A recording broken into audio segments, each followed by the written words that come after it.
Hey girl, it's Coach B. Wiley. I have a good question, and I know you ladies can relate.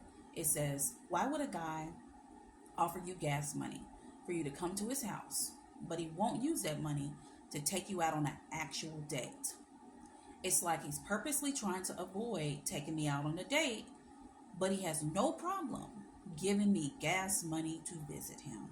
This is the question of the year. So many women are experiencing this whole the guy. You meet the guy wherever you meet him. He walks up to you. He's respectful. He's lovely. He's attractive. You exchange numbers. He says in conversation he wants to date you. He's gonna pursue you. Why are you single? The whole rundown, right? You get on the phone, and then he's like he wants to take you out. But then when it boils down to it, if not the day before, the day of, he's like, well, why don't you just come over? That is not a date. I don't know. I do know. And the reason why the guys are doing this is because so many single women who have been single for X amount of time, whose phones have been dry, who are coming out of a long situationship, who are coming out of a relationship, who are divorced, who haven't been on the dating scene in quite some time, who are a single parent and just tired of being with their kids all day. These are different kind of scenarios. These are the different kinds of women's example of types of women who are then choosing to settle for a Netflix and chill, aka what I call a house call date. I talk about house call dates in my first book, Hello, My Name is Single. It's available on Google Play and on Barnes and Noble if you want to get it. But I literally talk about the guy who wants to do a house call. It gets right underneath my skin because here's the thing.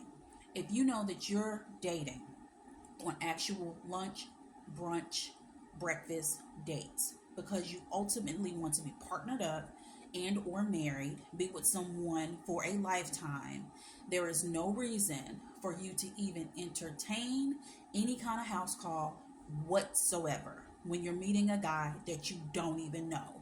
You literally just know what he looked like and know his first name. And so when you're in this situation and then the guy is like, well, why don't you just come over? I'll cook for you. It's been a while. But I do remember the last guy, he was a young guy too, who hollered at me. He was a nice looking guy. We worked in the same building. He had a job. I knew he made great money. He would always come, stop by the office. We talk every day, talk on the phone, all that. Just a cool dude, right? And I remember him wanting to take me out. But when it boiled down to it, he was like, let me cook for you. Because we lived in the same city. He was like, let me cook for you. And that's when I knew right there, this is some bull-ish. Like, sir, you don't know him. He is a stranger. You've never been to his house. You don't know, do he have a stalker ex-girlfriend? Is he currently sleeping with someone who believes they're his girlfriend? Is she psychotic? Is she crazy? Does he have crazy homeboys, friends, cousins, brothers? Like, you literally need to run this through your mind. Who lives with him? Is he saying he lives alone, but then somebody comes out in ski mask? Ladies, you gotta protect yourself. You literally don't know this person. So the best thing for you to do is go out for breakfast, lunch, brunch. And if he can't do that, if he can give you $20, $30 for gas money, but he's unwilling to just go to breakfast, lunch, or brunch, which is the cheapest time to eat, then we got bigger problems. And that means perhaps he's on an agenda. That means perhaps he has a hidden agenda for you. And he's not trying to date you, he's trying to screw you. And that is scary. And that can be predatory behavior. How? Because that means he could just be out in this world not wanting anything but to take what he can from women. And he has a certain type of woman, which you've happen to fall into that type, and he know that you can be gullible, you can be naive, you can be green. He knows that you've been single for quite some time. He knows that you're really looking for love, wanting love, and you're like, well, why be like, he don't even know me, how he don't know all that? It's on your energy, sis.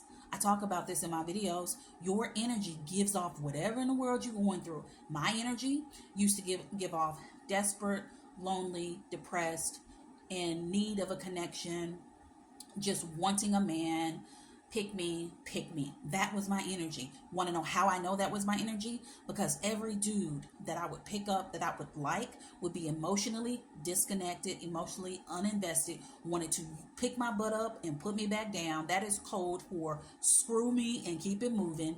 And not saying that happened all the time, but those were his intentions.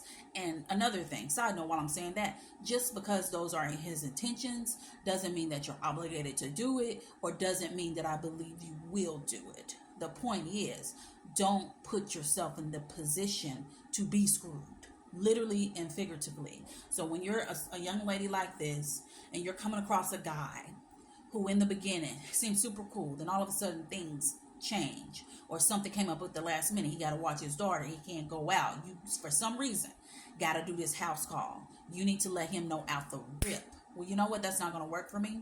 We're complete strangers, we don't know each other, just like I don't know you, you don't know me. I would much rather prefer to meet you out in public in breakfast, lunch, brunch. If he gets an attitude, that is your red flag. That is all you need to know. You don't ever need to talk to him again. If he is a man and something actually did come up, which if it did, he would just cancel the date. That's what men do, because he don't know you. So why would he invite you to his house? So that's when you have to think of his mindset. Why would he invite me, a perfect stranger? I could have a baby daddy. I could have an ex-con for ex-boyfriend. I could have a dude who liked me and I don't know what he liked me. He been stalking my whole life and now he gonna follow me over here and he gonna shoot his whole house up. Like, these are the things that people should think about, but don't. However, when you're in this situation, refuse to do the house call. When you refuse to do the house call guys won't be attracted to you. Why? Because you won't have that kind of energy on you. You can't change what you attract until you change what you want and what you entertain. But as long as you entertain it, it will come around like the clown that it is. So if you're tired and you're over it and you refuse and don't want it to attract those clowns, leave them at the circus where they at. Versus rolling out the red carpet for their butts and putting that red nose on your face. You got it? Now, if you want to know how to avoid Mr. Waster Time, Mr. Gaslight, the gaslighting guy in 5 steps, download my book. It's free. How to Avoid Mr. Waster Time. Click the link in my bio. Tell your homegirl to do it, your cousin, your aunt, your friend at work, your friend at school. Y'all need to get this knowledge so y'all can get smarter, okay? Let me know if you're ready to get smarter in the comments. Talk to you later.